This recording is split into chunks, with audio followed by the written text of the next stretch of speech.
Measured in Heartbeats, written by Logos Minas Pitti, read by Arashi.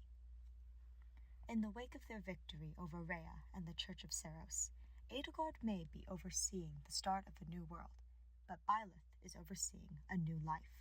She isn't used to a life without Sothis. She spent the first 21 years of her life with the goddess living inside of her, and the next 5 with their souls and bodies blended together. If she had been guilty of the emotional detachment and apathy that those around her had so frequently wondered at, she can't entirely be blamed for it. It is all she has ever known.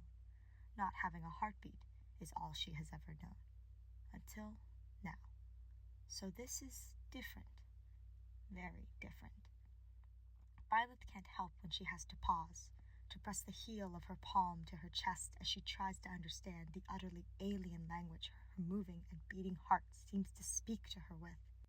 She doesn't get how sometimes it thrums into pace to put any racehorse to shame, making her feel like an iron band is collapsing around her ribcage. She is learning how it calms and speeds up by measures, slow as she wakes from sleep or measures her breath, and rapid and furious when she spars or fights, or when she is with Edelgard, when they kiss, when Byleth curls up next to her in bed. Sometimes, even just when she has the uninterrupted opportunity to let her gaze linger on the person she pledged not simply her life to, but her new heart to. Like right now, Edelgard is at the door, handling some Emperor-related urgent message that interrupted their tea. Nothing too much of an emergency. Byleth can tell by the way she holds herself, the pitch at which she speaks, the calm measure to her words, just something urgent enough to be informed of. Byleth watches from her seat at their small, private table, largely unconcerned. Whatever it is will be done in a minute at most. Elle is nothing if not considerate and protective of what privacy they get together. As she watches, though, Byleth feels her heart flutter, strange and unpredictable. She's learning that part of this is love, is what it means to have a depth of feeling. She's learning, too, that strange relationship her crest and her head now share, and how it too frequently meanders out of her slim control, like how it twists now from the warm and encompassing love she has for Elle into something else. She thinks of how so many things could have gone wrong, of how slim their own chance at victory always was, no matter what Edelgard made before the team and the troops. She thinks, in a strange and stilled overlap of images that her brain has never conjured until now, of Geralt and his last moments in her arms, and how it could have been Elle, the red of her battle armor hiding the crimson of her lifeblood. That concept has her breath catching short, like a plunge into a winter lake, a brief moment of bodily agony, countered only when Edelgard turns back around. Whatever missive she needed to handle is finished, and her profile catches the light in a proud and noble outline. You know I am the beginning. What shall you do? The memory of Sothis' voice slides over Byleth like a stream of cool water, and, for the first time, she understands the challenge the goddess had offered her, the dare to live her own life.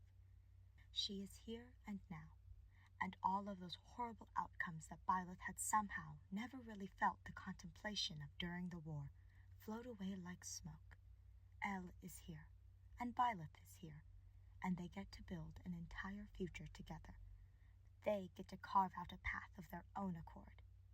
That reality steals Byleth's breath all over again, a sucker punch to the gut, but one without the pain, and Byleth doesn't understand the flood of feeling rushing through her body, only that it is strong and inescapable, and probably another one of those things on that growing list of feelings that most people are used to except someone who grew up without a heartbeat.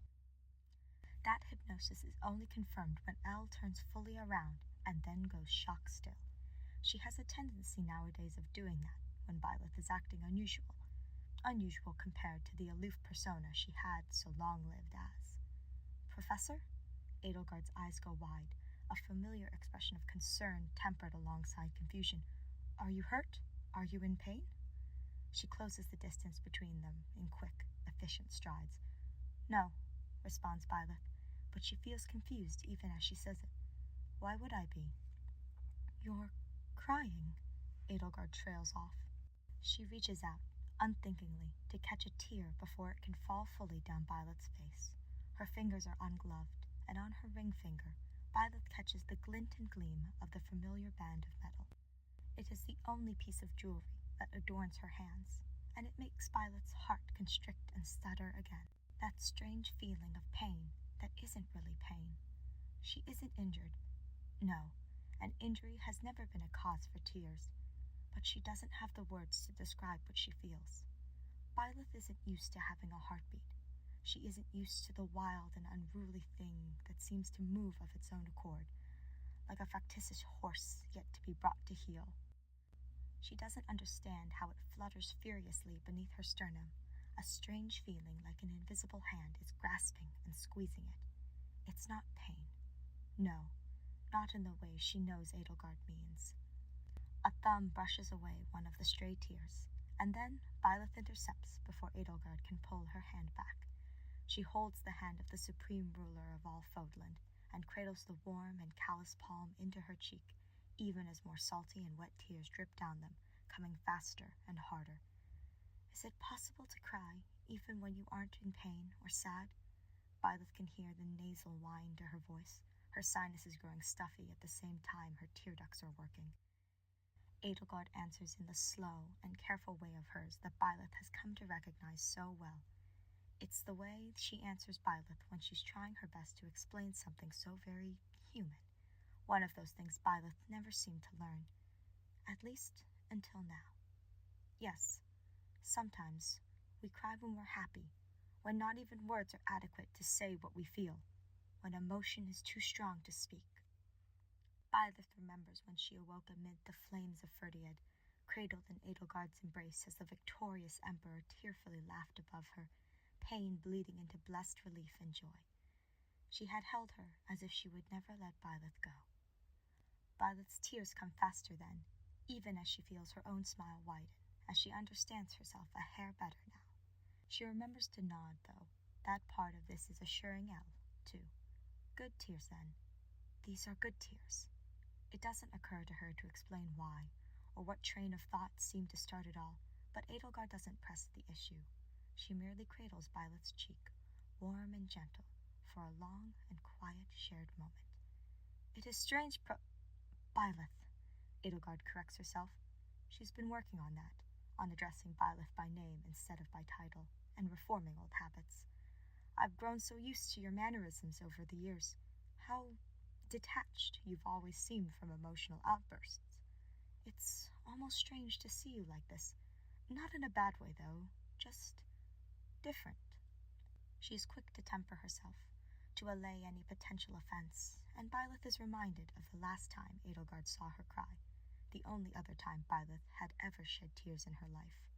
Then, her tears had been driven by that wordless, invisible pain, a wound born of grief that had ripped through even the detached persona she was so often accused of.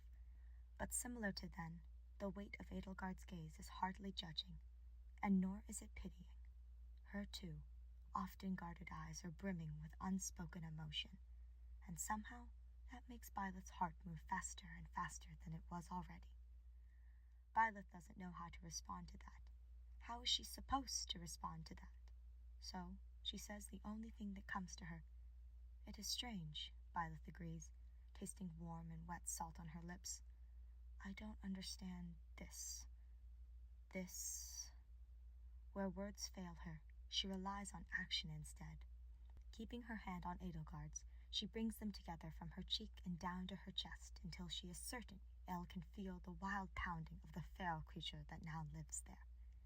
At the touch of Edelgard's warm palm directly against her skin, that creature jerks and pulls, as if trying to escape through Byleth's ribs in a jubilant bid for freedom.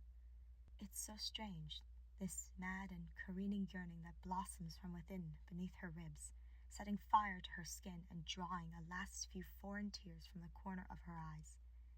Elle's fingers flex into Byleth's skin, so imperceptible that Byleth is certain not even the sharpest eyes could tell the difference.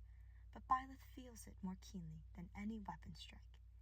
Heat blossoms outward, and her heart beats faster, faster and fiercer, a staccato that Byleth only just now begins to understand as a sonata begging for more. Edelgard looks back up at her, curiously, but with something else, something that is so much more.